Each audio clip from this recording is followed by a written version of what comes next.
ಕಾಗದದ ಮೇಲೆ ಒಂದು, ನಿಜ ಜೀವನದಲ್ಲಿ ಇನ್ನೊಂದು. ಇದು ಹೇಗೆ ಸಾಧ್ಯ?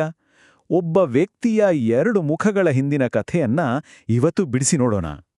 ನೋಡಿದನ್ನ. ಇದು ಬರೀ ದುಡ್ಡಿನ ಲೆಕ್ಕಾಚಾರ ಅಷ್ಟೇ ಅಲ್ಲ. ಇದು 2 ಬೇರೆ ಬೇರೆ ಪ್ರಪಂಚದಲ್ಲಿ ಬದುಕ್ತಿರೋ ವ್ಯಕ್ತಿಯ ಚಿತ್ರಣವನ್ನ ಕೊಡುತ್ತೆ. ಒಂದು ಜನರಿಗೆ ತೋರ್ಸೋಕೆ, ಇನ್ನೊಂದು ನಿಜವಾದದ್ದು. ಸರಿ, ಅಧಿಕೃತವಾಗಿ ಜೀವ ಬೆದರಿಕೆನೇ ಇಲ್ಲ ಅಂದಮೇಲೆ ಲೈಸೆನ್ಸ್ಡ್ ಪಿಸ್ತೂಲ್ ಯಾಕೆ ಬೇಕು? ನೋಡಿ, ಈ ತರಹದ ವಿರೋಧಾಭಾಸಗಳೇ ಇಡೀ ಕಥೆಯ ತಿರುಳು.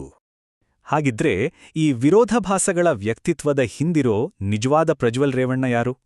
ಬನ್ನಿ, ಈ ರಾಜಕೀಯ ಒಗಟನ್ನ ಬಿಡಿಸೋಕೆ ಅವರ ಪಯಣದಲ್ಲಿ ಇನ್ನಷ್ಟು ಆಳಕ್ಕೆ ಇಳಿಯೋಣ.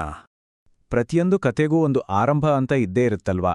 ಈ ಕತೆ ಶುರುವಾಗೋದು ಭಾರತದ ಅತ್ಯಂತ ಶಕ್ತಿಶಾಲಿ ರಾಜಕೀಯ ಕುಟುಂಬಗಳಲ್ಲಿ ಒಂದರಿಂದ. ಇವರಿಗೆ ರಾಜಕೀಯ ಅನ್ನೋದು ಏನೋ ಒಂದು ಕೆಲಸ ಅಲ್ಲ, ಅದು ಅವರ ರಕ್ತದಲ್ಲೇ ಬಂದಿರೋದು, ಒಂದು ಪರಂಪರೆ. ಹಾಗಾಗಿ ನಿರೀಕ್ಷೆಗಳ ಭಾರ ಅಂತೂ ಇದ್ದೇ ಇತ್ತು. ಯೋಚನೆ ಮಾಡಿ, ತಾತ ದೇಶದ ಪ್ರಧಾನಿ, ತಂದೆ ರಾಜ್ಯದ ದೊಡ್ಡ ಮಂತ್ರಿ.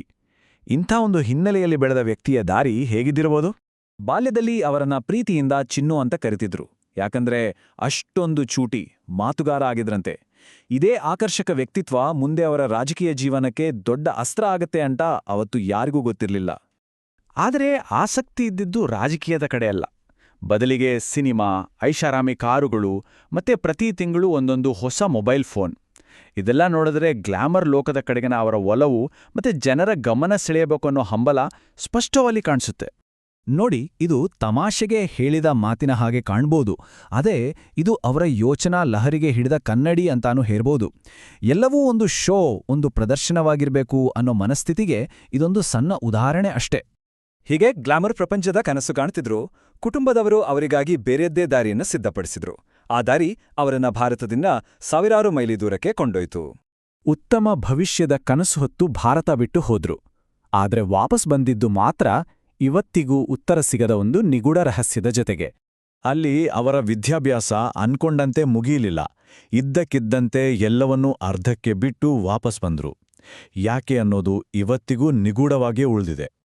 ಹಾಗಿದ್ರೆ ಆಸ್ಟ್ರೇಲಿಯಾದಲ್ಲಿ ನಿಜವಾಗಿ ಆಗಿದ್ದೇನು? ಕೆಲವರು ಹೇಳೋ ಪ್ರಕಾರ ಅದೊಂದು ಪ್ರೇಮ ವೈಫಲ್ಯದ ಕಥೆ. ಇನ್ನು ಕೆಲವರು ಯೂನಿವರ್ಸಿಟಿಯಿಂದಲೇ ಹೊರಹಾಗಿದ್ರು ಅಂತಾರೆ. ಆದರೆ ಸತ್ಯ ಏನು ಅನ್ನೋದು ಯಾರಿಗೂ ಗೊತ್ತಿಲ್ಲ.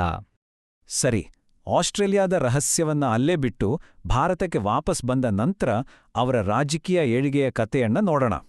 ಇದು ಮಹತ್ವಾಕಾಂಕ್ಷೆ, ಕುಟುಂಬದೊಳಗಿನ ಜಗಳ ಮತ್ತು ರಾಜಕೀಯ ಡ್ರಾಮಾಗಳಿಂದ ತುಂಬಿದ ಒಂದು ರೋಚಕ ಅಧ್ಯಾಯ.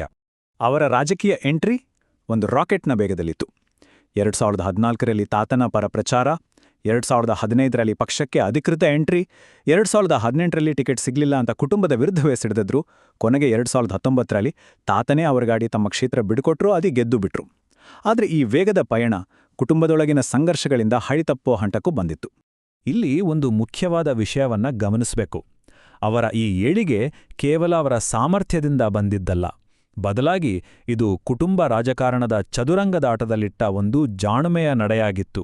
ಸಿಟ್ಟಿಗೆದ್ದಿದ್ದವರನ್ನ ಸಮಾಧಾನಪಡಿಸೋಕೆ ಕೊಟ್ಟ ಒಂದು ಸ್ಥಾನ. ಅಷ್ಟೇ ಅಲ್ಲ, ಅಂತಾರಾಷ್ಟ್ರೀಯ ಮಟ್ಟದಲ್ಲೂ ಗುರುತಿಸಿಕೊಂಡಿದ್ರು. ಯುಕೆಲಿ ತರಬೇತಿಗಾಗಿ ಆಯ್ಕೆಯಾದ 10 ಯುವ ಭಾರತೀಯ ರಾಜಕಾರಣಿಗಳಲ್ಲಿ ಇವರು ಒಬ್ರು. ಹೀಗೆ ಹೊರಗೆಲ್ಲ ಮನ್ನಣೆ ಸಿಕ್ತಿದ್ರೆ ಇಲ್ಲೇ ತವರು ಮನೆಯಲ್ಲಿ ಒಂದು ದೊಡ್ಡ ಬಿರುಗಾಳಿ ಏಳೋಕೆ ಸಿದ್ಧವಾಗ್ತಿತ್ತು. ಅದು ಅವರ ಇಡೀ ವೃತ್ತಿಜೀವನವನ್ನೇ ಅಲುಗಾಡಿಸುವಂಥ ಬಿರುಗಾಳಿ. ಸಂಸತ್ ಸದಸ್ಯರಾಗಿ ಅಧಿಕಾರದ ಗದ್ದುಗೆ ಏರಿ ಎಲ್ಲವೂ ಸರಿಯಾಗಿದೆ ಅಂದುಕೊಳ್ಳುವಷ್ಟರಲ್ಲಿ ವಿಧಿಯ ಆಟವೇ ಬೇರೆ ಇತ್ತು. ಒಂದು ದೊಡ್ಡ ಬಿರುಗಾಳಿ ಅವರಿಗಾಗಿ ಕಾಯ್ತಾ ಇತ್ತು.